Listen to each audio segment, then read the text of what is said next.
नीटच्या पेपरफुटी प्रकरणात 16 संशयितांमध्ये नाशिक व अहिल्यानगरातील दोघांचा समावेश आहे. कुरिअरद्वारे प्रश्नपत्रिकांचा संच पुढे पाठवण्याचा संशयित आरोपी म्हणून 27 वर्षांच्या शुभम खैरनरला नाशिक शहर पोलिसांनी ताब्यात घेतलंय.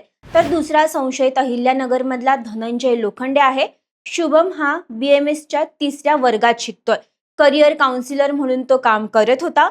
लाखो रुपयांच्या व्यवहारातून त्याने हा उद्योग केला असून त्याला CBIच्या ताब्यात दिले जाणार असल्याचं सांगण्यात येते.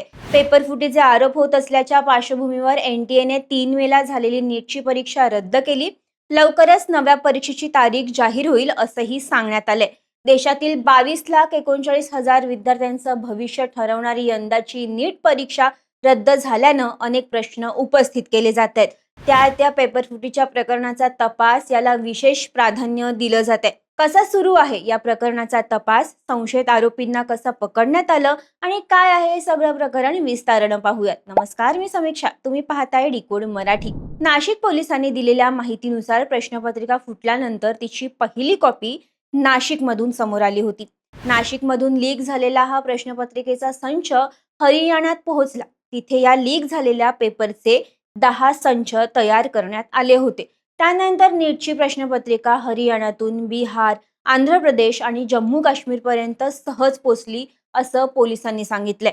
देशभरातून एकूण 16 आरोपींना ताब्यात घेण्यात आलंय. त्यापैकी एका संशयिताला नाशिकमधून ताब्यात घेण्यात आलं अशी माहिती दिली आहे. शुभम खैरनार असं नाशिकच्या संशयित आरोपीचं नाव आहे. सिहोर येथील सत्यसाई युनिव्हर्सिटीत BMSच्या अंतिम वर्षात शिक्षण घेत होता. शुभमने नीट परीक्षेच्या प्रश्नपत्रिकेचे कुरिअर 10 लाखात खरेदी करून 15 लाखात विकल्याचा आरोप त्याच्यावर आहे. त्याचे वडील इलेक्ट्रोपॅथी डॉक्टर असून त्यांचं नांदगावमध्ये क्लिनिक आहे. मात्र पोलिसांकडे सुरुवातीला त्यांचा पत्ता वगळता किंवा इतर कसलीच माहिती नव्हती. त्यामुळे टेक्निकल अनालिसिसच्या मदतीने शुभमचा पत्ता शोधण्यात आला. गुन्हे शाखा उपायुक्त किरण कुमार चव्हाण आणि सहाय्यक आयुक्त संदीप मिटके यांनी गुन्हे शाखा युनिट 2च्या पथकाला पाचारण केलं. सहाय्यक पोलीस निरीक्षक हेमंत तोडकर यांचं पथक शुभमच्या मागावर होतं. त्यावेळी संशयित शुभम हा टक्कल करून देवदर्शनाच्या नावाखाली पळून जाण्याच्या तयारीत होता. पण दरम्यान पोलिसांनी वेगाने सूत्र हलवत अवघ्या 1.5 तासात त्याला ताब्यात घेतलं. शुभमच्या भावाची ही गुन्हेगारी पार्श्वभूमी असल्याची माहिती पोलिसांना तपासानंतर समजली.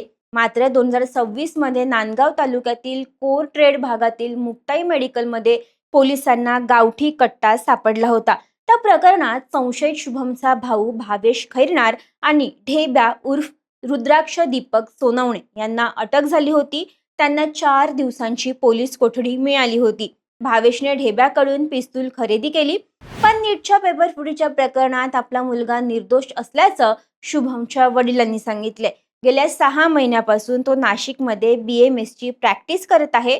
त्याचा या प्रकरणाशी संबंध नसेल, त्याचे या प्रकरणात नाव येत असेल तर त्याची चौकशी व्हावी अशी प्रतिक्रिया संशयितांच्या वडिलांनी दिली. आता मंगळवारी संध्याकाळी नाशिक पोलिसांनी संशयित आरोपीला CBIच्या ताब्यात दिलंय. पुढील तपासाचे धागेदोरे आता CBI कडून शोधले जात आहेत. पण तुम्हाला नीट पेपरफुटीच्या प्रकरणाबद्दल काय वाटतं ते कमेंटमध्ये सांगा आणि डिकोड मराठीला सबस्क्राईब करायला विसरू नका.